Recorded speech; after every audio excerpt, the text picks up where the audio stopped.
사랑하는 성도 여러분, 오늘도 여러분의 모든 길 가운데 주님과 동행하시는 축복이 있기를 소망합니다. 오늘 우리가 함께 묵상하실 하나님 말씀은 잠언 15장 16절에서 33절의 말씀입니다. 가산이 적어도 여호와를 경외하는 것이 크게 부하고 번뇌하는 것보다 나으니라. 채소를 먹으며 서로 사랑하는 것이 살찐 소를 먹으며 서로 미워하는 것보다 나으니라. 분을 쉽게 내는 자는 다툼을 일으켜도 노하기를 더디하는 자는 시비를 그치게 하느니라. 게으른 자의 길은 가시울타리 같으나 정직한 자의 길은 대론이라. 지혜로운 아들은 아비를 즐겁게 하여도 미련한 자는 어미를 업신여기느니라. 무지한 자는 미련한 것을 즐겨하여도 명철한 자는 그 길을 바르게 하느니라. 의논이 없으면 경영이 무너지고 지략이 많으면 경영이 성립하느니라. 사람은 그 입의 대답으로 말미암아 기쁨을 얻나니 때에 맞는 말이 얼마나 아름다운고. 지혜로운 자는 위로 향한 생명길로 말미암음으로 그 아래에 있는 스올을 떠나게 되느니라. 여호와는 교만한 자의 집을 허시며 과부의 지게를 정하시느니라. 악한 꾀는 여호와께서 미워하시나 선한 말은 정결하니라. 이익을 탐하는 자는 자기 집을 해롭게 하나 뇌물을 싫어하는 자는 살게 되느니라. 의인의 마음은 대답할 말을 깊이 생각하여도 악인의 입은 악을 쏟느니라.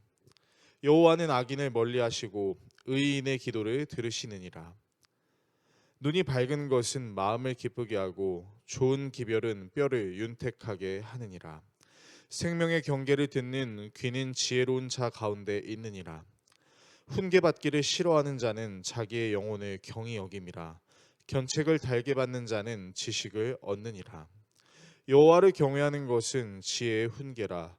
겸손은 존귀의 길잡이니라. 아멘. 오늘 본문은 하나님 나라를 소망하며 겸손하게 사는 사람들의 삶이 무엇인지를 보여주는 내용을 다루고 있는데요. 내용을 한번 살펴보겠습니다. 재물을 가지면 가질수록 더욱 갖고 싶다는 생각 때문에 사람은 번뇌할 수 있지만, 하나님을 경외하는 마음을 가진 사람은 지금 내가 가진 것에 대해 만족할 수 있습니다. 당시 고대의 채소는 일상적으로 먹을 수 있는 값싸고 흔한 서민들의 음식이었고, 살찐 소는 성대한 잔치 때에만 먹을 수 있는 값비싼 부자들의 음식이었지만, 부자들은 살찐 소를 먹는 삶을 살아도 더 가지기 위해 서로를 미워하는 다툼을 만들어낼 수 있고 미련한 일을 만들어낼 수 있지만, 하나님을 경외하는 사람은 하나님 앞에서 일을 정직하게 할 수 있습니다. 때문에 의인은 함께하는 사람들과 의논할 수 있고, 그렇게 의논하는 가운데 서로 적절한 말을 주고받아 위로 향한 생명의 길을 갈 수 있지만, 하나님을 경외하지 않는 사람은 자신의 능력을 과신함으로 사람들과 의논하려 하지 않고 고집을 부릴 수 있으며, 그러한 모습은 결국 위가 아닌 아래를 향하게 합니다. 잠언 기자는 이처럼 하나님을 경외하는 자가 가진 겸손은 하나님의 보호하심을 누릴 수 있게 하지만, 하나님을 경외하지 않는 자가 가진 교만은 도리어 자기 자신을 무너뜨리는 경험을 할 수 있다라고 말합니다. 왜냐하면 교만은 늘 상대방에게 어떻게 말할지를 고민하기보다는 자신의 감정과 생각대로 함부로 내뱉는 것을 유도하고, 겸손은 상대방에게 어떻게 말해야 할지를 깊이 고민하게 해주기 때문입니다. 이렇게 함부로 말하지 않는, 행동하지 않는 행위는 사람들의 눈을 밝게 만드는데요. 당시 히브리인들의 관념상 눈이라는 것은 그 사람의 얼굴을 대표하고 그 사람의 내면, 곧 마음 상태가 외적으로 표출되는 대표적인 것으로 보았습니다. 하나님을 경외하는 사람은 하나님을 사랑하며 이웃을 사랑하기 때문에 함부로 행동하지 않고 겸손함으로 그 눈이 밝고 그 밝음이 사람들에게 비추어질 수 있다라는 것이 바로 오늘 본문의 내용입니다. 오늘의 말씀을 우리의 삶에 어떻게 적용해야 할까요? 하나님 나라를 소망하며 사는 사람들은 모든 것이 하나님께서 주신 은혜라고 생각하기 때문에 가진 것이 많더라도 그것을 함부로 사용하지 않고 과시하지 않으며, 재물을 모아야 할 때와 재물을 모으는 것을 멈춰야 할 때를 잘 알고 있습니다. 하지만 하나님 나라를 소망하는 것이 아닌 자신의 나라를 소망하며 사는 사람들은 쉽게 만족하지 못합니다. 더 많은 것을 얻으려고 하고 더 많은 것을 얻은 것으로 자신을 평가하려고 하는 것이죠. 더 많이 가지고 있음에도 불구하고 오히려 더 갖지 못한 사람보다 염려하는 것이 교만에 빠진 부자라고 할 수 있겠습니다. 이런 사람들은 성실하게 일해서 버는 돈의 가치를 폄하시킬 수도 있습니다. 좀 더 적은 노동으로 더 많은 돈을 버는 것을 지혜롭게 최고의 가치로 여기면서 수고한 노동으로 돈을 버는 사람들의 모습을 가치없게 여깁니다. 그래서 이런 사람들은 사람들을 대할 때 함부로 대하기도 하고 자기의 생각을 무조건 타인에게 관철시키려고 하는 교만도 가질 수 있습니다.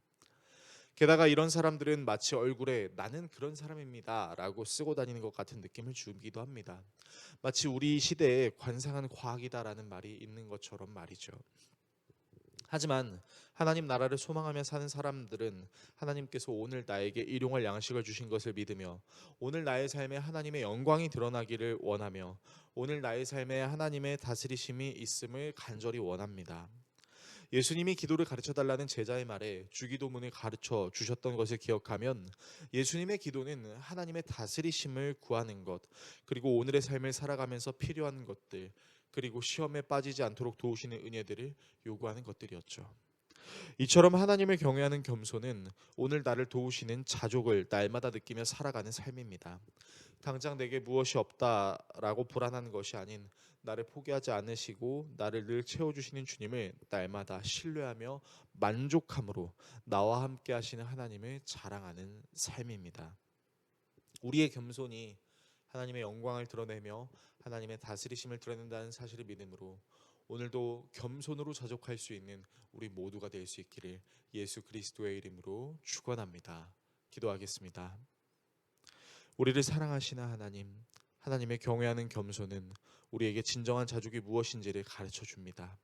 이 사실을 기억함으로 겸손을 통하여 하나님의 다스리심을 날마다 누릴 수 있는 우리 모두가 되게 하여 주십시오. 예수 그리스도의 이름으로 기도합니다.